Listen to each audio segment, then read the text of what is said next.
Konnichiwa minasan, N107 here, coming at you today from Richie Rich Labs to talk about Chivalry 2, one of my new favorite multiplayer-centric only games. So no campaign here, but hear me out. For $40, I honestly think we're getting a legit, not accessible, I would say. It's definitely more on the hardcore level of multiplayer game.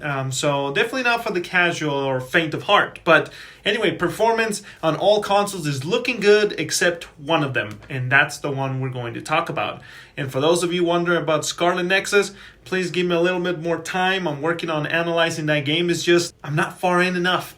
And there's just too many cutscenes. So I can't give you performance that is up to my level of standard, in my opinion. So give me a little bit more. But for now, I give you Chivalry 2 on the Xbox Series X, S, Xbox One, and Xbox One S and X.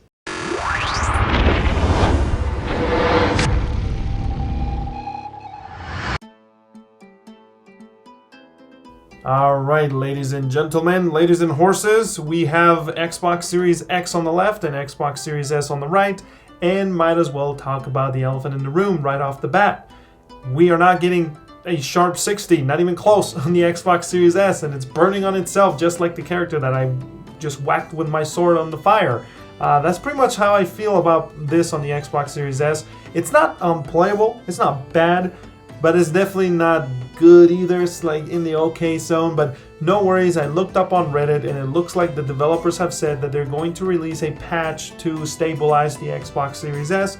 So definitely stay put for that. I'll let you know on the socials whenever I see that update or I get it. And if you do, don't forget to share in the comment section below. But Xbox Series X on the left, doing what I believe for this type of game. It's just massive. And just so many characters and physics and crap just playing all over the place.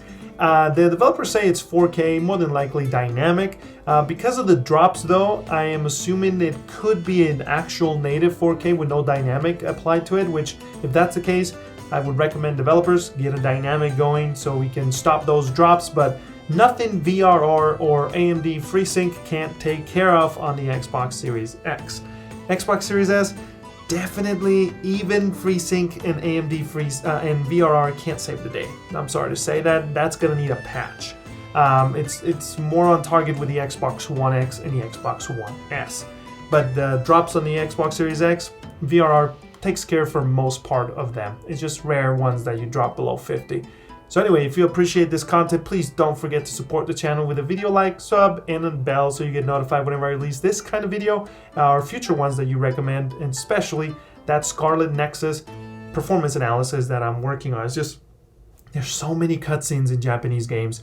Love it or hate it, it's just how it is. And it's taken a while to get to some good section of gameplay that I can show you. But anyway, Chivalry 2, Xbox Series X, I would say go for it. Purchase, you're not going to regret it. You're going to enjoy it with or without VRR or FreeSync. Series S, it's playable. It's not bad, but it's not great.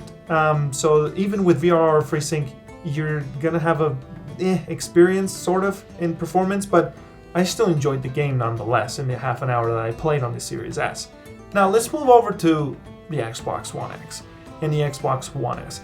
These ones do something weird, okay? So performance aficionados will tell you, man, that's bad, this is bad. And yes, in performance terms, I personally disagree. I think that's a textbook approach, perfectionist almost.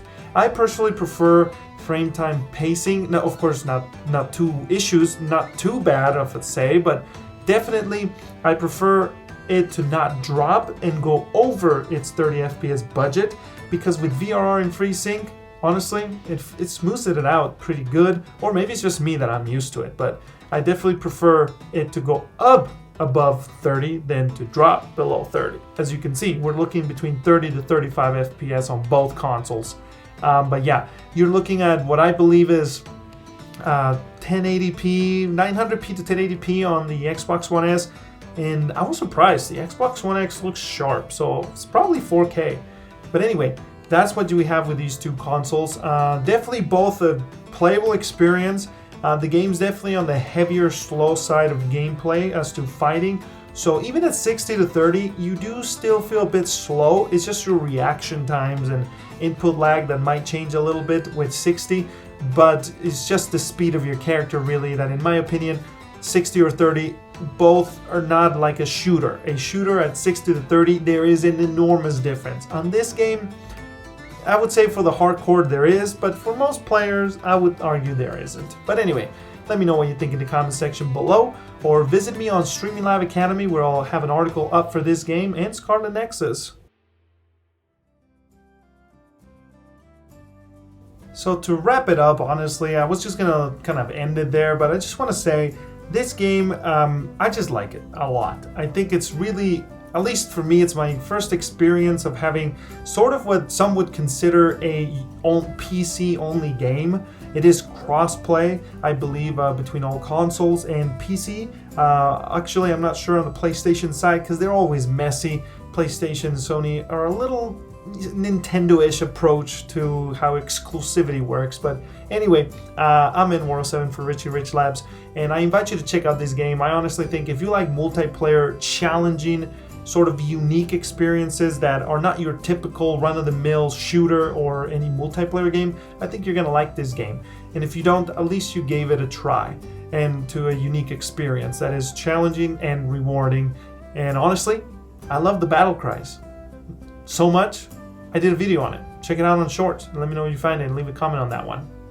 I'm Richie Rich Labs. I'll talk to you all next time. Peace.